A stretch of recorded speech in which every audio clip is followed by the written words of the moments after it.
Bonjour Jérôme Fourquet, vous êtes directeur du département opinion de l'IFOP et vous publiez en compagnie de Jean-Laurent Casselli La France sous nos yeux, économie, paysage, nouveaux modes de vie aux éditions du Seuil. C'est un livre touffu, pénétrant avec beaucoup de remarques, de notations, de descriptions et de chiffres relatifs à notre pays et à l'évolution de la société française. Et alors, il n'y a pas que vous qui regardez la France, il y a aussi les étrangers, notamment The Economist, qui publie ce week-end un article intitulé Aux larmes citoyens, et je vous le résume à gros traits.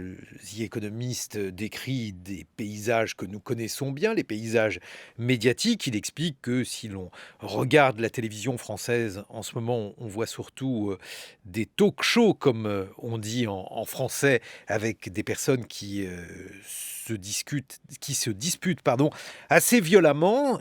On voit aussi dans les chiffres une France plutôt morose, ça c'est assez traditionnel, avec 75% des Français qui pensent que le pays est en déclin. Et à côté de ça, et c'est en fait un peu cela qui est nouveau dans cet article de The Economist explique que la France va bien, voire très bien, si on la compare par rapport aux autres pays. Il y a par exemple un chiffre qui retient l'attention, et même une courbe, l'évolution du PIB. Et là, on voit que la France est l'un des pays qui fait le mieux au monde, largement mieux en tout cas que l'Espagne, l'Italie, l'Angleterre, et quasiment aussi bien que les États-Unis. Votre réaction?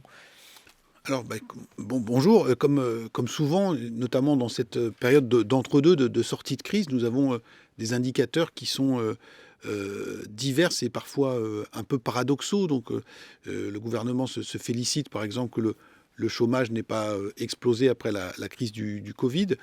The Economist fait mention du PIB. On voit également que d'autres indicateurs économiques sont plutôt encourageants et que le fameux quoi qu'il en coûte a porté ses fruits.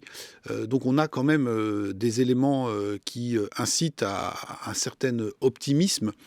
Néanmoins, nous avons aussi d'autres paramètres qui sont plus inquiétants, et cet sentiment planant d'un déclin français est très ancré. Il s'appuie aussi sur des réalités qui sont assez tangibles. Par exemple, on cite dans le livre le rôle funeste qui a été celui de notre industrie, hein, qui est quand même normalement à la base de toute puissance économique. L'industrie française, c'était 24% du PIB en 1980, c'est plus que 10% aujourd'hui. Depuis 2008, 950 sites industriels de plus de 50 salariés ont été fermés. Notre agriculture est passée d'1 million d'actifs en 1990 à 400 000 aujourd'hui. Et donc tout ça, les Français le ressentent, même si, encore une fois, certains indicateurs de sortie de crise sont plutôt dans le vert, ou en tout cas dans le jaune orangé. Mais alors, toujours dans la manière que l'on peut emprunter pour décrire ce pays, d'un côté, il y a donc ces Français qui sont inquiets sur le pays dans son entièreté, et puis dans le même temps, Jérôme Fourquet, il y a eu un sondage également qui a été réalisé par le cabinet d'études Elab, et alors lui, il disait à peu près le contraire, puisqu'il disait que près de 80% des Français, 78% exactement, se disent heureux. Qu'est-ce que vous en pensez? Alors ça, c'est un grand paradoxe qu'on retrouve depuis 25 ans dans toutes les enquêtes d'opinion, c'est-à-dire quand on interroge les Français sur leur pays et son avenir, là on est souvent recordman de la morosité. Et puis quand les Français sont questionnés sur leur propre situation personnelle et leur degré d'optimisme ou de bonheur privé, là en général les choses vont bien. Donc il y a une espèce de déphasage, de découplage entre la sphère individuelle très investie. Le ministre du Logement a indiqué que la maison individuelle avec jardin était une voie sans issue, mais c'est quelque chose qui est encore très fortement privilégié et encore une fois investi par les Français. Donc toute cette sphère-là va plutôt bien. Là où le bas blesse, on l'a dit tout à l'heure, c'est la capacité de projection et c'est le sentiment que notre pays est en déclin. Vous voyez, dans la revue de presse juste avant nous, on parlait du recul de l'influence française au Sahel, par exemple. Et je pense que par rapport à d'autres pays européens, notamment l'Espagne ou l'Italie, qui, eux, ont fait leur deuil depuis longtemps d'un rayonnement international. La France, les Français ont été entretenus jusqu'à il y a peu dans l'idée que nous étions une des très grandes puissances de ce monde. Chaque président de la République en joue d'ailleurs. Chaque fois qu'il y a une crise quelque part, la France s'en mêle avec les moyens qui sont les siens. Et donc c'est cette espèce, à mon avis, de hiatus entre le souvenir d'une France gaullienne très très puissante et puis la réalité d'une France qui serait aujourd'hui devenue une puissance moyenne qui, à mon avis, taraude pas mal nos concitoyens et fait qu'il y a ce spleen ou ce pessimisme au niveau collectif, alors qu'au niveau personnel et individuel, les choses vont plutôt bien, comme on peut le mesurer dans de nombreuses enquêtes. Donc ça, c'est vraiment une juxtaposition particulière à la France, bonheur privé, malheur public. Alors, ça peut exister ailleurs, mais c'est particulièrement prononcé chez nous, en tout cas. En tout cas, ce que l'on voit, c'est qu'il n'y a pas que des choses qui vont bien. Et toujours si je regarde la presse du jour, la contestation anti-vaccin dégénère en Guadeloupe. Par exemple, avec, si je prends le titre du Figaro, la Guadeloupe au bord de l'embrasement. Là aussi, comment percevez-vous les choses, Jérôme Fourquet ? Alors, sur la Guadeloupe, il y a plusieurs phénomènes qui peuvent expliquer cette situation très inflammable et très instable aujourd'hui. D'abord, on l'a vu depuis plusieurs mois maintenant, on a un problème de défiance vis-à-vis de la parole publique, vis-à-vis du pouvoir central, qui est encore plus prononcé dans un territoire comme la Guadeloupe, que dans certaines régions métropolitaines. Tout ça s'est traduit par exemple par une très forte défiance vaccinale et un taux de vaccination qui était très très faible. Et donc quand la quatrième vague s'est abattue sur les Antilles, les dégâts ont été très importants. Pas mal de reportages et d'enquêtes ont été menés pour essayer de comprendre cette défiance vaccinale. On nous renvoie souvent au scandale du chlordécone, ce produit qui était utilisé dans les bananeraies et qui a produit beaucoup de dégâts dans la population et qui a été continue d'être autorisé par les autorités, alors même qu'on savait qu'il était nuisible pour la santé. Donc cette parole publique a été mise en doute. À côté de cette défiance vaccinale, qui est l'étincelle qui a fait s'enflammer l'île, nous avons aussi, on le sait, une situation sociale qui est très dégradée, avec des inégalités très importantes, un taux de pauvreté qui est élevé, et de manière sporadique, tous ces territoires d'outre-mer, où la plupart d'entre eux sont souvent victimes de ce type de tension ou de flambée de violence. On rappellera que le mouvement LKP de lutte contre la profitation, donc son nom indique bien de quoi il retourne, avait bloqué l'île pendant de nombreuses semaines en 2009, donc c'était il y a un peu plus de 10 ans maintenant. La Guyane a connu aussi des violences de ce type. Et donc on a un climat social qui est toujours très tendu parce qu'il y a des inégalités. Et à cela s'ajoute une histoire particulière de ces territoires vis-à-vis du pouvoir de la métropole. Et donc, à mon avis, tout ça sont des ingrédients qui expliquent la situation pré-insurrectionnelle qu'on connaît aujourd'hui en Guadeloupe. Mais alors, là aussi, la société française est quand même assez paradoxale. Donc, il y a ces mouvements. Bon, on assiste à des mouvements anti-vaccins ou des mouvements de réaction aux mesures imposées par la pandémie un peu partout en Europe.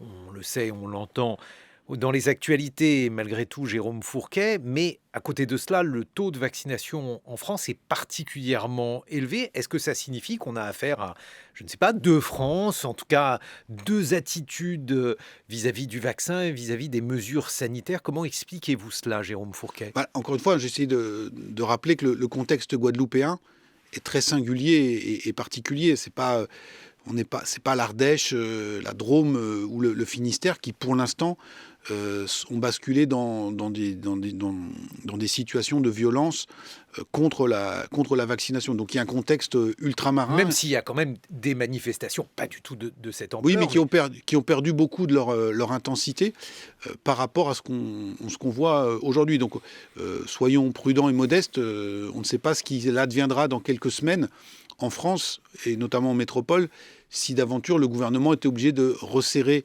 les mesures et de prendre des décisions restreignant les libertés. Mais on voit que pour l'instant, la société française a plutôt bien encaissé et accepté ces mesures. Comme vous le rappeliez, il y a, par rapport à l'Autriche notamment, un taux de vaccination qui est sensiblement plus élevé. Et on a vu que après un certain nombre de contestations estivales, la mise en place du pass sanitaire s'est faite dans de relativement bonnes dispositions. On rappellera aussi peut-être que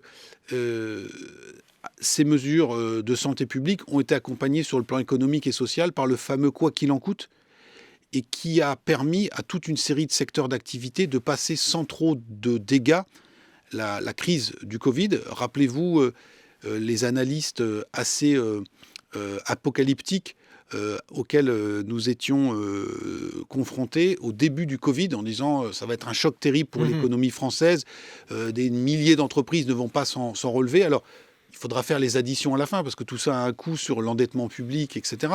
Mais je pense que les Français, et notamment ceux qui travaillent dans certains secteurs d'activité, ont vu que les pouvoirs publics avaient répondu présent, et que c'est un espèce de donnant-donnant qui fait peut-être eh bien, on accepte de manière non joyeuse et optimiste, mais de manière résignée, les demandes qui sont faites concernant la mise en place de restrictions de nos libertés. Mais vous qui observez la France, Jérôme Fourquet, c'est quand même un pays assez paradoxal parce que on dit que nous sommes frondeurs, certains même parlent de Gaulois réfractaires, et cependant le premier confinement a été observé de manière extrêmement rigoureuse, même si aujourd'hui il y a des personnes qui ne sont pas du tout satisfaites de la politique sanitaire qui est suivie. Le taux de vaccination est assez élevé si on le compare à d'autres pays dans le monde. Comment expliquez-vous cela ? Alors je pense qu'il y a plusieurs facteurs, là encore une fois. Le premier, concernant le premier confinement, on en avait parlé ensemble, je crois, déjà, c'est qu'il y a un adjuvant très, très efficace qui a été ajouté à la, comment dire, à la notion ou au sentiment de responsabilité de nos concitoyens, c'était la peur. Beaucoup d'entre eux avaient très peur pour eux-mêmes ou pour leurs proches de cette contamination, ce qui a fait qu'ils ont appliqué au pied de la lettre les consignes sur la distanciation sociale. Rappelez-vous la ruée pour les masques, les prises de rendez-vous ensuite pour la vaccination. Donc il y a le sens des responsabilités et cette peur du virus. C'est le premier point. Le deuxième point, c'est que, et vous le rappelez très régulièrement, vous comme d'autres, sur vos ondes, quand on compare la situation de la France avec celle d'autres pays, on voit que la France n'est pas un isolat au sein du concert des nations, et que les Français se rendent bien compte que cette pandémie frappe tous les pays, et que du coup ça coupe un peu l'herbe sous le pied des contestataires en disant qu'on s'y est mal pris. Et vous voyez que on entendait dans vos reportages en Autriche des gens qui disent le gouvernement n'a pas anticipé, etc., etc. On l'entend en France, mais tous les pays qui en un moment étaient cités comme bons élèves, l'Allemagne, les Pays-Bas ou d'autres, ont, à un autre moment de cette crise, connu des déboires. Pareil, l'Espagne et le Portugal sont passés de manière asynchrone de bons élèves à lanterne rouge en matière de traitement du Covid. Et donc les Français, je pense, font la part des choses, se disent il faut faire avec. Et même si tout cela n'est pas très réjouissant et enthousiasmant, nous sommes à quelques semaines des fêtes de fin d'année. Eh bien, il faut se rendre à l'évidence. Et à côté du quoi qu'il en coûte, nous avons aussi eu un gouvernement et un président de la République qui, au printemps dernier, a expliqué pourquoi il refusait un reconfinement. Donc les Français, je pense, et on le voit dans nos enquêtes, sont assez partagés, mais sont gré au gouvernement d'avoir essayé de faire ce qu'il pouvait, notamment dans la dernière période. J'ai sous les yeux différentes cartes que vous publiez dans La France sous nos yeux, l'ouvrage que vous avez coécrit avec Jean-Laurent Casselli au Seuil, Jérôme Fourquet, et puis une série que fait paraître Le Figaro sur les métamorphoses politiques de la France. Alors aujourd'hui, c'est la Sarthe que vous analysez. Donc il y a des cartes de ce territoire où l'on voit donc un certain nombre d'évolution en matière politique. Et alors, ce qui est particulièrement intéressant pour le dire en quelques mots, c'est que vous reprenez cela sur la longue durée, c'est-à-dire les élections de Oui, on remonte loin, oui. 1936, voilà, 1936, Front avec, populaire, dites-vous, encore plus loin, parce que vous la dites que c'est Révolution finalement française. un archétype électoral hérité de la Révolution. Donc vous expliquez comment la Sarthe est liée pardon, à un fort ancrage conservateur et catholique. Ça perdure jusqu'en 1981. Et puis vous dites, finalement, depuis 1981, les choses se sont considérablement transformées. Ça veut dire que finalement, depuis la période 1980 à aujourd'hui, on a plus transformé la France qu'entre 1789 et 1981. Alors, on prend la Sarthe comme point de départ, puisque ça a été étudié par Siegfried, puis d'autres. Par un géographe, André Ouais, Siegfried. André Siegfried, là, qui avait écrit le tableau politique de la France de l'Ouest, et d'autres derrière lui, et donc modestement on essaie de s'inscrire dans ces pas-là, et il montre qu'en gros, la Sarthe était coupée en deux entre un Ouest catholique et conservateur, et acquis à la chouannerie et à la contre-révolution, et puis un Est du département qui était plus républicain et plus laïque. Et donc la ligne de front, puisqu'il y a des combats très violents qui ont eu lieu à ce moment-là, cette ligne de front politique a perduré en gros jusqu'en 1981. Et donc on reprend un certain nombre d'éléments d'études sur des communes qui sont citées de loin en loin comme étant des espèces de buts témoins de cet affrontement. Et ce qu'on constate, c'est qu'effectivement, depuis une trentaine d'années, ce qu'on a appelé la ligne Siegfried a été complètement effacée, elle s'est transformée. Alors la Sarthe n'était pas restée inerte, il y avait eu des changements économiques et culturels, mais force est de constater que depuis une quarantaine d'années, c'est ce que dans notre livre nous appelons la grande métamorphose, les changements ont été considérables et qu'ils sont venus à bout, y compris de ce vieux cadastre électoral qui nous était hérité de la longue durée. Donc on prend le cas de la Sarthe, mais ça vaudrait pour très nombreux autres territoires. Alors derrière tout cela, on a parlé tout à l'heure du déclin de l'agriculture en France. Là, la Sarthe, c'est un territoire rural. Les parties de ce territoire qu'on étudie dans le cadre de cet article étaient des territoires très agricoles. Et donc Siegfried montrait bien comment le poids de l'agriculture et des différents types d'agriculture avait structuré à la fois les représentations, les comportements politiques et les croyances. Et aujourd'hui, y compris dans ces territoires ruraux, les agriculteurs sont réduits à peau de chagrin. Et aujourd'hui, c'est une économie tertiaire, périurbanisée, qui s'est développée et qui a rebattu complètement les cartes. Jérôme Fourquet, on se retrouve dans quelques instants. On va continuer à évoquer ce tableau électoral de la France, puisque pour vous, il y a plusieurs étapes. Il y a à la fois la Corse, qui est le crépuscule des clans, ou bien la Seine-Saint-Denis, qui est la dislocation de la banlieue rouge, ou bien encore les somewhere et anywhere, autrement dit, ceux qui sont de partout et ceux qui sont de quelque part, et qui caractériserait cette situation inédite que nous vivons actuellement en France, la France sous nos yeux. Votre ouvrage, publié aux éditions du Seuil, il est 8h sur France Culture. Excellent réveil à tous.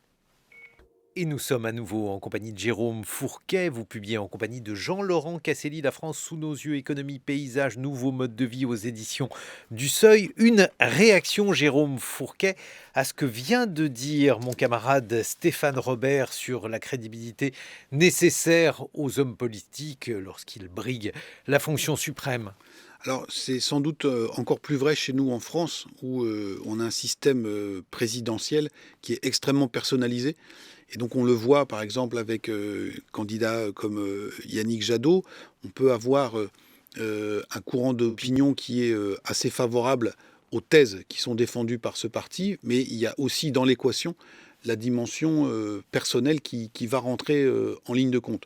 Ce faisant, Yannick Jadot n'est pas forcément défavorisé ou en retard sur ce sujet par rapport à d'autres compétiteurs, parce qu'on a pas mal d'impétrants qui se présentent pour la première fois à cette fonction. Donc on est encore là, il faut le rappeler, nous, tout ça nous passionne, mais encore qu'aux prémices de la campagne, et que on va rentrer vraiment dans le dur à partir du début de l'année prochaine, notamment quand les premiers débats seront organisés entre candidats à la télévision. Et c'est notamment dans ces moments-là que la dimension de la crédibilité est la plus décisive. Est-ce en substance, les gens vont se dire, est-ce qu'il ou elle fait président?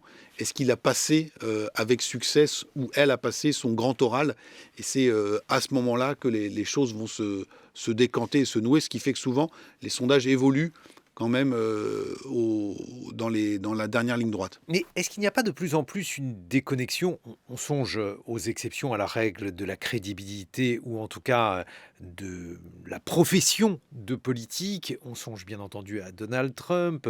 On pourrait penser également au président ukrainien, Zelensky. Bref, il y a quelques exemples, Jérôme Fourquet, de politiques élus aux fonctions suprêmes qui ne viennent pas de la politique. Et finalement, ça pourrait correspondre, je ne sais pas, au discours anti-élitiste ambiant. Oui, alors ça peut exister dans certains pays, et donc on verra ce qui lancera chez nous. Mais prenons un pays voisin, l'Italie. On avait quelqu'un comme Beppe Grillo avec le mouvement 5 étoiles et qui s'est fait quelque part digérer par le système parlementaire italien. Et donc aujourd'hui, on est revenu à des choses qui sont plus classiques. Avec un certain succès dans l'opinion publique, semble-t-il. Oui, oui, c'est cela, tout à fait.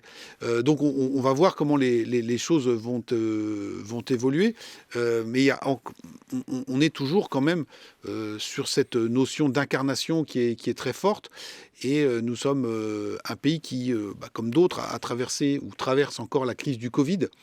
Et donc on a bien vu, alors à la fois avec la pratique du pouvoir très particulière qui est celle d'Emmanuel Macron, mais que l'essentiel des décisions dans cette crise était remonté à l'Élysée. Tous les éditorialistes ont usé de cette formule, le sort de 67 millions de Français est entre les mains d'un seul homme, etc. etc. Donc, qu'on le veuille ou non, qu'on trouve ça plutôt utile ou non, notre modèle très incarné, très présidentialiste, a encore été renforcé dans le cadre de ce dernier quinquennat. Et donc, la notion de crédibilité personnelle et de compétences, alors acquises ou non dans le champ politique, apparaît comme étant absolument une ressource absolument centrale et stratégique. Et la primaire à l'extrême droite, puisque c'est l'une des particularités de cette campagne présidentielle, en tout cas de ce début de campagne présidentielle, Jérôme Fourquet, est-ce que vous l'attendiez? Est-ce que c'est un phénomène qui, d'après vous, conduit à se tasser? Bref, vos commentaires à ce sujet. Alors, est-ce qu'on l'attendait? Non, on va se dire clairement les choses. L'IFOP était le premier institut à sonder une hypothèse d'intention de vote en intégrant Éric Zemmour. C'était pour le magazine Le Point au printemps dernier. Tout le monde commençait à parler de cette éventualité comme étant de plus en plus plausible ou probable. Et quand nous avions sondé à l'époque, nous avions observé un score de 5,5% pour Éric Zemmour. Donc c'était avant l'été. Et donc on se disait, il ne vient pas du sérail politique, il a une existence électorale, mais qui était à l'époque assez modeste. Donc on n'aurait pas imaginé les niveaux qu'on a observés il y a quelques semaines à 17, 18. Alors comment peut-on gagner plus de 10 points d'intention de vote en l'espace? Alors sans doute parce que le discours qu'il professe a rencontré un écho dans le pays, et puis aussi parce que deux autres éléments. D'une part, il a bénéficié d'une fenêtre d'opportunité. Encore une fois, quand on le sonde à 5,5%, les élections régionales n'ont pas eu lieu. Le Rassemblement national n'a pas connu la déconvenue qui a été la sienne.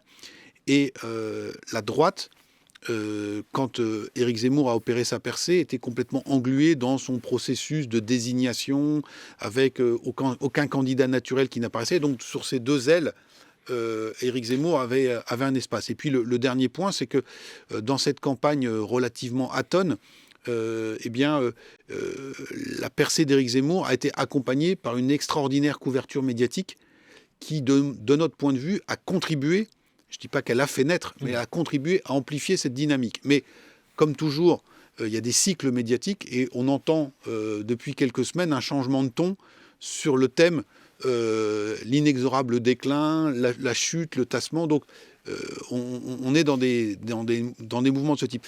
Si on fait l'addition du score d'Éric Zemmour aujourd'hui dans les sondages et de Marine Le Pen, on est peu ou prou à un tiers des voix, ce qui est énorme, ce qui est beaucoup. Et on dit jamais l'extrême droite en France n'a été à un tel niveau. Elle l'a été au deuxième tour de la présidentielle en 2017. Marine Le Pen fait à peu près un tiers des voix face à Emmanuel Macron. Et tout se passe comme si le surgissement de la candidature Zemmour était une nouvelle étape dans la recomposition politique, en disant voilà, il y avait cet espace potentiel qui, dans des conditions très particulières, avait pu être occupé par l'extrême droite. Et aujourd'hui, il l'occupe à deux dans le cadre de cette primaire. Mais il y a deux thèses schématiquement en présence aujourd'hui. Il y a une thèse qui est par exemple défendue par votre confrère Brice Teinturier, qui consiste à dire, Jérôme Fourquet, on surestime la colère des Français parce que il y a certes des minorités qui sont des minorités actives, il y a certes ces Français dont vous venez de parler qui se prononcent en faveur de Marine Le Pen, mais aussi d'Éric Zemmour, et puis il y a aussi une majorité qui, elle, est plutôt satisfaite de la scène politique traditionnelle, qui apporte pour environ 40% son soutien à Emmanuel Macron. Bref, comment voyez-vous les choses? Est-ce qu'on a affaire à une France particulièrement en colère, ou est-ce qu'on surestime cette partie-là de notre pays? Alors je pense que ni l'un ni l'autre, c'est-à-dire qu'il y a de la colère en France, elle est à un niveau non négligeable, mais j'avais parlé d'une société archipélisée, c'est-à-dire qu'on peut avoir des minorités importantes qui sont très remontées. Alors, soit sur le côté droit, on en a parlé, on voit aussi ce qui se passe à gauche avec Jean-Luc Mélenchon qui est à peu près autour de 9-10% dans les sondages, ce qui est pas rien, ce qui est à peu près son étiage de départ en 2017, au début de la campagne.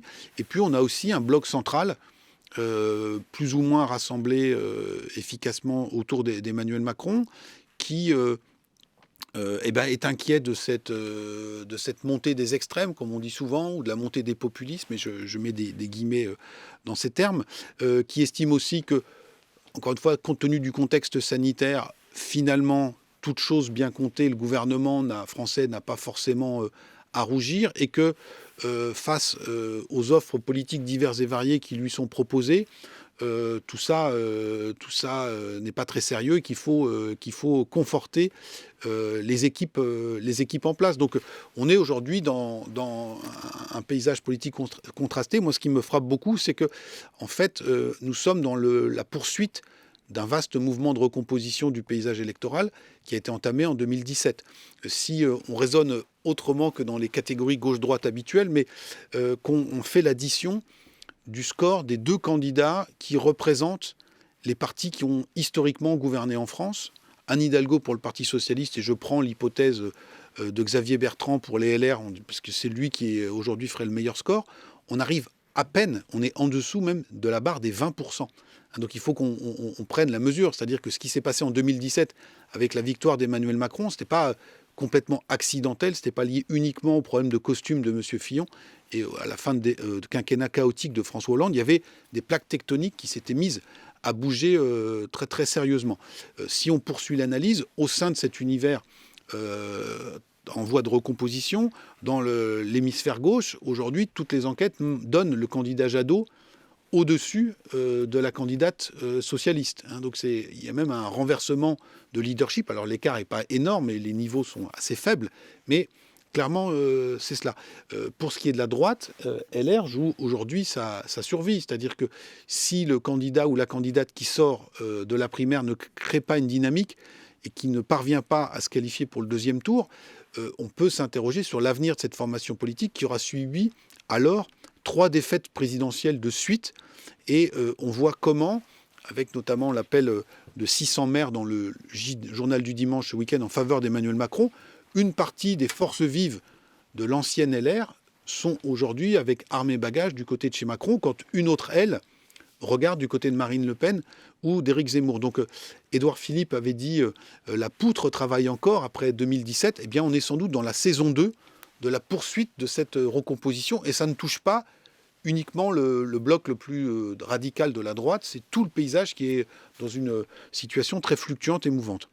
Dans votre lecture de la France, Jérôme Fourquet, La France sous nos yeux, c'est le titre de votre ouvrage aux éditions du Seuil, et c'est un titre qui est quasiment à prendre au sens propre, puisque vous insistez énormément sur les évolutions du paysage, par exemple le fait qu'il y a de moins en moins d'usines et de plus en plus de zones commerciales, le fait qu'il y ait de plus en plus de grandes enseignes, parfois assez voyantes, Buffalo Grill, par exemple. Franchisé. Voilà, des franchises qui témoignent d'une évolution des modes de vie, et puis des maisons individuelles qui témoignent elles aussi d'une évolution de ces modes de vie, avec peut-être, s'il fallait trouver un point de départ à tout cela, le fait que la France s'est désindustrialisée, dites-vous, et puis que ces industries se sont progressivement effacées au profit de zones commerciales et d'entrepôts. Qu'est-ce que ça signifie? Qu'est-ce que ça implique pour vous? Alors c'est pour nous un des grands basculements de cette métamorphose, c'est le passage d'une économie de la production,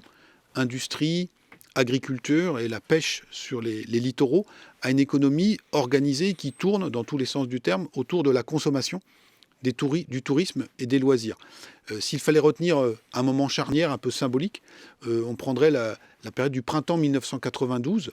Le 31 mars 1992, pas très loin d'ici, c'était la fermeture définitive de l'usine Renault-Billancourt, qui a incarné la citadelle ouvrière, la forteresse syndicale pendant des décennies en France. Et 12 jours plus tard, le 12 avril 1992, c'est l'inauguration de Disneyland Paris. Donc on voit comment on passe d'un monde à un autre, avec aujourd'hui le cœur battant de notre économie et de notre société qui se trouve être dans ces fameuses zones commerciales qui concentrent tous ces magasins franchisés, mais qui ne sont pas uniquement des lieux où on va consommer, c'est aussi des lieux où on va se divertir, puisque le navire amiral de cette zone commerciale un peu emblématique va être la grande surface, le hypermarché.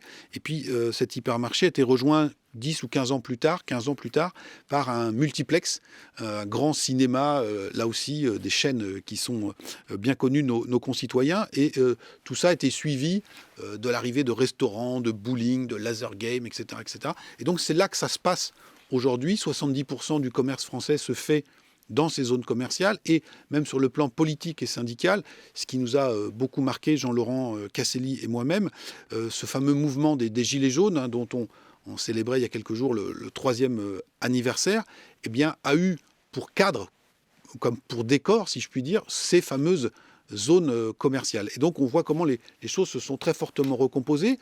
Sur le plan sociologique, il y a eu des conséquences en cascade, c'est-à-dire que les catégories populaires n'ont pas disparu, mais aujourd'hui, les métiers ont changé. Le cariste, hein, le fameux ouvrier de l'entrepôt, bien, a remplacé le métallo.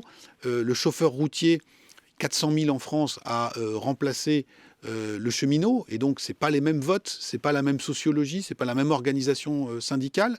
Et donc, on a aujourd'hui des classes populaires qui existent, qui sont toujours aussi nombreuses, mais qui ont changé de visage, qui n'ont plus le même imaginaire, qui n'ont plus la même conscience de classe. Et tout ça produit ensuite en cascade des effets électoraux. Avec beaucoup d'évolutions, et vous prenez soin de les décrire précisément, Jérôme Fourquet, pour la classe moyenne, puisque c'est souvent elle qui est présentée comme étant à la fois l'enjeu central des élections, mais aussi la grande oubliée des politiques. Qu'en pensez-vous? Vous parlez beaucoup de démoyennisation, et je vous propose de nous dire ce que ce terme signifie. Alors c'est un hommage qu'on rend à un grand sociologue qui s'appelait Henri Mandras, qui publie en 1988 un livre qui s'appelle La Seconde Révolution française, où il explique qu'en gros, donc il est comme nous, il regarde dans le rétroviseur les années qui ont précédé la publication de cet ouvrage, donc les 30 Glorieuses et le début des années 80. Il dit qu'il y a un grand mouvement de moyennisation, d'homogénéisation des modes de vie, de consommation dans la société française, avec en gros l'arrimage des catégories populaires, du monde ouvrier à la classe moyenne, avec comme acteur emblématique de ce phénomène la grande distribution, justement, où tout le monde va faire ses courses chez Carrefour, Leclerc, etc. Et nous, on considère que depuis justement la fin des années 80, c'est le processus inverse qui s'est enclenché, c'est-à-dire celui de démoyennisation. Alors ça ne veut pas dire que les classes moyennes ont disparu, elles sont encore très nombreuses en France. On a parlé du fameux modèle français tout à l'heure, et quand on regarde les indices, les indicateurs d'inégalité, là aussi, The Economist peut donner un bon point à la France, parce qu'on est un pays qui redistribue beaucoup. Néanmoins, c'était le parti pris que nous avons adopté, quand on s'intéresse au mode de vie et à la consommation, on voit une triple étape de démoyennisation, c'est-à-dire d'abord par le bas, c'est-à-dire qu'il y a le bas de la classe moyenne qui décroche, qui n'arrive plus, compte tenu des nouveaux emplois qui sont occupés, à suivre la cadence de la consommation, et qu'à cela ne tienne, la main invisible du marché a trouvé la parade. On a développé une économie secondaire avec le hard discount, avec les modèles Dacia pour le marché automobile, pour permettre à ce bas de la classe moyenne en voie de décrochage de continuer à consommer. On a une démoyennisation par le haut, là encore, si on s'intéresse à la consommation, au mode de vie, ce sont la montée en gamme, par exemple, des stations de sport d'hiver, d'une enseigne comme Monoprix dans le centre-ville de nos grandes métropoles qui cible plutôt les catégories les plus favorisées. Puis il y a une démoyennisation sur le côté avec l'essor de tout un commerce éthique, bio, qui n'est pas forcément toujours beaucoup plus cher que le canal principal, mais qui intègre d'autres valeurs. Donc ce grand halo de la classe moyenne n'a pas disparu, mais il s'est fragmenté, il est tiraillé. Et aujourd'hui, le vieux rêve de Giscard, les 2 Français sur 3, est sans doute un peu derrière nous. Petit clin d'œil de l'histoire, quand Henri Mandras publie son livre en 1988, la même année arrive le premier magasin hard discount en France, un magasin Aldi dans l'est de la France, qui signait pour nous le début de cette démoyennisation. Mais alors, justement, est-ce que c'est cela qui récapitule ou qui explique ce sentiment que certains Français ont aujourd'hui, qu'il y a une vraie perte de l'identité de la France, qui serait peut-être liée aussi à l'évolution des modes de vie, avec des modes de vie qui sont profondément différents de ce que l'on connaissait auparavant. Alors, en particulier, eh bien, cela passe par, on en parlait tout à l'heure, l'apparition donc de franchises, bref, d'un mode de vie qui est finalement plus inspiré par les États-Unis qu'on pourrait l'imaginer, Jérôme Fourquet. Oui, alors là, c'est pas lié à la démoyennisation, c'est une autre transformation très profonde de notre pays au plan culturel, qui est liée à l'ouverture croissante de la France à la globalisation, avec une accélération tout à fait stupéfiante du processus d'américanisation du pays. Mais tout ça ne s'est pas arrêté à l'américanisation. On a d'autres influences culturelles très nombreuses qui se sont déposées un peu comme des couches qui viennent se sédimenter, la culture japonaise avec les sushis ou les mangas, la culture arabo-musulmane avec le poids de l'immigration, et tout ça s'hybride, se recompose pour donner lieu à ce que nous appelons, nous, la France d'après, et qui est quand même singulièrement différente de ce que nous avons connu. Et quand l'IFOP ou d'autres sondages sondent les Français avec des items assez stéréotypés ou quantitatifs du type je ne reconnais plus mon pays, je ne me sens plus chez moi comme avant, eh bien ça renvoie certes pour une partie de l'électorat dont on a parlé tout à l'heure à la question de l'immigration et la visibilité croissante de l'islam sur nos territoires, mais aussi à toutes ces transformations culturelles et aussi, on insiste beaucoup dans le livre, paysagères, parce que je pense que nos imaginaires, nos représentations se forgent beaucoup sur les images, les paysages dans lesquels on évolue. Et objectivement, tout ça a beaucoup changé, mais il n'y a pas un responsable unique en fait de tout ça. Et dernier point, ces transformations, pour beaucoup d'entre elles, en tout cas l'américanisation, n'ont pas été décidées par le haut, ou si elles l'ont été, elles ont été complètement avalisées par la société. On n'a forcé personne à aller chez Disney ou chez McDo. Les Français y ont trouvé leur compte, de la même manière qu'ils sont très nombreux chaque week-end à aller sur ces centres commerciaux et à graviter autour de ces non moins fameux ronds-points qui quadrillent le pays. Mais là aussi, ça veut dire quoi? Ça veut dire qu'on a affaire à une France scindée parce qu'il y a donc effectivement des centres commerciaux en France, ceux-ci sont fréquentés, bref, il n'y a pas de question à ce sujet. Et dans le même temps, il y a un discours sur la décroissance ou la sobriété qui monte. Ce sont 2 France qui ne se parlent pas. C'est un phénomène qui est finalement caractéristique de la modernité, Jérôme Fourquet. Oui, alors c'est une des lignes de clivage qu'on a vu monter ces dernières années. Une enseigne ou une grande entreprise cristallise un peu cet affrontement. C'est l'entreprise Amazon. On va bientôt être dans un moment qui est désormais traditionnel en France, qui est le fameux Black Friday. Et on va voir encore la société française s'opposer entre ceux qui vont dénoncer une ode à la surconsommation qui est obscène et puis d'autres qui attendent avec impatience de pouvoir bénéficier d'opportunités. Donc cette nouvelle ligne de clivage, elle porte notamment sur ce rapport à la consommation. Et cette ligne de clivage a été amplifiée par la crise du Covid, parce que une partie de la France a considéré que le Covid était une répétition générale de ce qui nous attendait si nous ne changions pas nos modes de vie sur le plan de la transition écologique, quand une autre partie de la population a repris à un rythme au moins aussi soutenu qu'avant, ses emplettes et sa façon de vivre. Encore une fois, quand la ministre du Logement dit qu'il faut arrêter avec ces maisons individuelles avec jardin, c'est plus que jamais le rêve des Français. De manière un peu provocatrice, on pourrait dire que même la ministre du Logement avait un petit temps de retard, puisqu'elle parle de cette maison avec jardin, c'est les années 80. Aujourd'hui, on explique dans le livre que notamment dans la partie sud du pays, vous pouvez ajouter la piscine, qui fait partie aujourd'hui du package en bon français que beaucoup de Français aspirent à pouvoir s'offrir et se payer. Mais dans le même temps, là aussi, le mitage du territoire, l'idée que finalement la maison individuelle n'est pas aussi économe qu'elle devrait l'être en matière de chauffage. Bref, ces tendances-là existent et elle n'a fait Emmanuel Wargon que les nommer.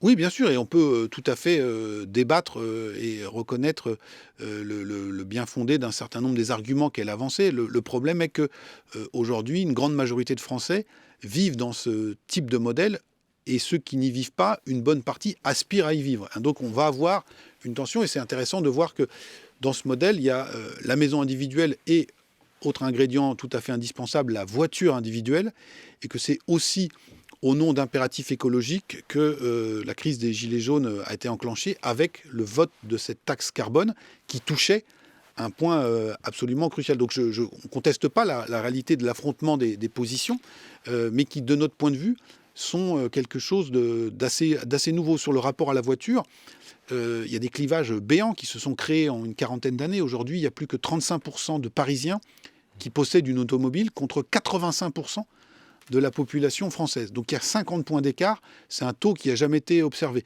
Ici à Paris, le contrôle technique, le flashage radar, l'achat de pneus neige, c'est pas un sujet. Dans les entreprises de microcrédit, le motif numéro 1 de recours à un microcrédit, c'est une réparation automobile. Donc on voit bien que la voiture demeure absolument vitale pour beaucoup de nos concitoyens, alors qu'une autre partie de l'archipel français s'est détachée de ce modèle-là. Et donc aujourd'hui, notre débat public porte la trace de ces nouvelles lignes d'affrontement, de clivage. Vous restez avec nous, Jérôme Fourquet, et je vous propose d'accueillir mes camarades qui viennent prolonger cette émission, Adèle Vendrette, Arnaud Laporte et Quentin Lafay.